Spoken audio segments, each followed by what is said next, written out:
మెదక్ జిల్లా రామాయంపేట పట్టణంలో సావిత్రిబాయి పులే జయంతి వేడుకలు అంగరంగ వైభవంగా నిర్వహించారు. దేశ తొలి మహిళా ఉపాధ్యాయురాలి సేవలను స్మరిస్తూ స్థానిక నేతలు ప్రజలు ఘన నివాళులర్పించారు. అక్షరజ్యోతి సామాజిక విప్లవకారిణి సావిత్రిబాయి పులే జయంతి వేడుకలు మెదక్ జిల్లా రామాయంపేట మండల కేంద్రంలో శనివారం ఘనంగా నిర్వహించారు. మహిళా విద్య ప్రదాతగా ఆమె చేసిన సేవలను కొనియాడుతూ పట్టణంలోని ప్రధాన కూడలి వద్ద ఉన్న ఆమె విగ్రహానికి పూలమాలలు వేసి ఘన నివాళులర్పించారు. ఈ కార్యక్రమానికి పోచమ్మల అశ్విని శ్రీనివాస్ నాయకత్వం వహించారు. సందర్భంగా వారు మాట్లాడుతూ నాటి సమాజంలో ఎన్ని వివక్షలు అడ్డంకులను ఎదుర్కొని మహిళా విద్య కోసం సావిత్రిబాయి పులే చేసిన పోరాటం మరవలేనిదని కొనియాడారు. అణగారిన వర్గాల అభ్యున్నతి కోసం, మహిళా సాధారికత కోసం ఆమె పడ్డ శ్రమ నేటి తరానికి స్ఫూర్తిదాయకమని పేర్కొన్నారు. అనంతరం చౌదరి సుప్రభాతరావు, గజవాడ నాగరాజు, రమేష్ రెడ్డి, శశికాంత్ మాట్లాడుతూ నేటి మహిళలు అన్ని రంగాల్లో రాణిస్తున్నారంటే అది నాటి సావిత్రిబాయి వేసిన పునాది అని గుర్తు చేశారు. ఆమె ఆశయ సాధనలో ప్రతి ఒక్కరు భాగస్వాములు కావాలని పిలుపునిచ్చారు. TSG news, Ramayampet. అందరికీ చదువు నేర్పాలి. ఈ దేశంలో మహిళలు చదువుకుంటేనే దేశం బాగుపడుతుంది. మహిళలు చదువుకొని ముందుకొచ్చి ఉద్యోగాలు చేస్తేనే కుటుంబాలు బాగుపడుతున్న ఉద్దేశంతో సావిత్రిబాయి పూలే గారు పోరాటం చేసి ఒక విద్యావేత్తగా, ఒక ప్రొఫెసర్గా, మన యూనివర్సిటీలో కూడా పిల్లలు ఈరోజు చదువుకుంటున్నారు. మహిళలు పోటీపడి, ఇప్పుడు ముఖ్యంగా యువకులతో పోటీపడి ఇలా యువతులంతా ఐఏఎస్ ఐపీఎస్లుగా కాకుండా ఉన్నత విద్యలో ఎక్కడైనా ఆర్మీలో కానీ ఎక్కడ కూడా వాళ్ళే ఉన్నారు కాబట్టి వాళ్ళు సరిసమానంగా పురుషులతో పోటీ పడుతున్నారు. దానికి ముఖ్య కారణం సావిత్రిబాయి పూలే గారు. ఆమె జన్మదినాన్ని పురస్కరించుకొని, జయంతిని పురస్కరించుకొని ఆమెకు నివాళులు అర్పించడం జరుగుతుంది.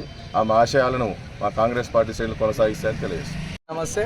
ఈరోజు సావిత్రిబాయి పూలే గారి జన్మదినం సందర్భంగా భారతదేశంలో ఉన్నటువంటి ప్రజానికానికి మొత్తానికి కూడా శుభాకాంక్షలు తెలియజేస్తూ, అలాగే ఆంగ్ల నూతన సంవత్సరాన్ని 1831 జన్మించినటువంటి ఆమెడ ఆడవారిని అవతలికి రానియొద్దు అనే ఒక పరిస్థితి నుంచి అంతరిక్షంలోకి పంపించినటువంటి ఒక గొప్ప మహనీయురాలు సావిత్రిబాయి పూలే.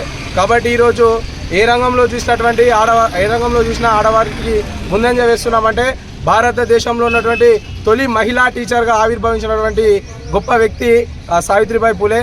కాబట్టి మనమందరం కూడా వారి అడుగుజాడల్లో నడుస్తూ ఆడవారిని ఏ విషయంలో కూడా తక్కువ అంచనా వేయకుండా, ఆడవారిని ఇంతవరకే పరిమితం చేయకుండా వాళ్ళు ఏ రంగంలోకి వెళ్తానన్నా కానీ వాళ్ళకు కృషి చేసి మనము బయట సమాజంలో తిరిగే వ్యక్తులుగా, వారికి తీర్చిదిద్దే వ్యక్తులుగా మనమందరం కూడా ఆడవారికి ప్రోత్సాహం కల్పించి సావిత్రిబాయి పూలే గారి ఆశయాలను కొనసాగించాలని చెప్పేసి ఈ సందర్భంగా తెలియజేసుకుంటాం. పూలే గారి 195వ జన్మదినాన్ని అట్టడి స్థాయి నిమ్న వర్గాల నుండి ఆదర్శవంతమైన మహిళా సంఘాల వరకు అందరూ కూడా దేశవ్యాప్తంగా ఆమె జన్మదినాన్ని పురస్కరించుకొని కొన్ని ప్రభుత్వ అధికారికంగా ప్రకటించి జన్మదినం చేయడము నిజంగా భారతదేశ మహిళా లోకానికి ఆదర్శవంతమైనటువంటి పూలే గారిని స్మరించుకోవడము మన అందరి అదృష్టంగా భావిస్తున్నాను.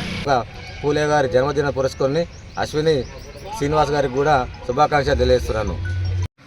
రామాయంపేట మున్సిపాలిటీలో సావిత్రిబాయి పూలే గారి జన్మదినం సందర్భంగా రామంపేట పట్టణంలో కాంగ్రెస్ కార్యకర్తలు, కాంగ్రెస్ నాయకులు మరియు వివిధ పార్టీ నాయకులు అందరం కలిసి ఆ రోజు ఏదైతే 2019 విగ్రహావిష్కరణ చేసిన పోచమ్మల శ్రీనివాస్ అశ్విని గారు ఒక గొప్పగా నిర్ణయం తీసుకొని ఏదైతే సమాజానికి పనిచేసిన వ్యక్తులు చిరస్థానంగా గుర్తు ఉండాలని చెప్పి మేరకు ఆ రోజు ఆవిష్కరించి ఆ తేదీ నుంచి ఇప్పటి వరకు ప్రతి సంవత్సరం ఘనంగా వాళ్ళు వేడుకలు చేస్తున్నారు.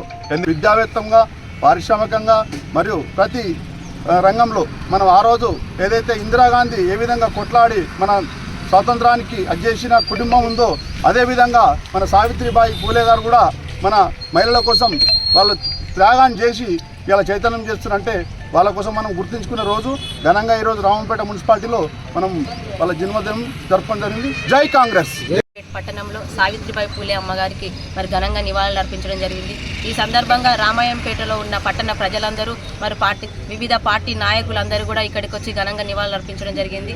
మరి సావిత్రిబాయి పూలే ఆడవాళ్ళు వంటింటికి అంకితం కాకూడదు, ఎక్కడ కూడా ఆడవాళ్ళు వెనకడుకేయద్దు, అన్ని రంగాలలో ముందుండాలని చెప్పి జ్యోతిరావు పూలే గారు ఆలోచించి తను వాళ్ళ భార్యకు చదువు నేర్పించి ఆమెతో పాటు ఎంతోమంది మహిళలకు వితంతులకు విద్యను అందించి ఈరోజు భారతదేశంలో ప్రథమ స్థానంలో నిలబెట్టిన ఘనత సావిత్రిబాయి పూలే దంపతులకు వెన్నంటూ ఉంటూ అందరూ కూడా ముందడుగుతో మమ్మల్ని నడిపిస్తున్నారు. మరి ముఖ్యంగా ఈరోజు వాళ్ళ జయంతి సందర్భంగా మన ఇన్షెట్ అశోక్ అన్న గారు ఇక్కడ అలంకరణ చేయించడం జరిగింది. ఆయనకు కూడా ప్రత్యేకంగా ధన్యవాదాలు చేస్తున్నాను. మరి అందరికీ కూడా సావిత్రిబాయి పూలే జయంతి సందర్భంగా అందరికీ ధన్యవాదాలు తెలియజేస్తున్నాను.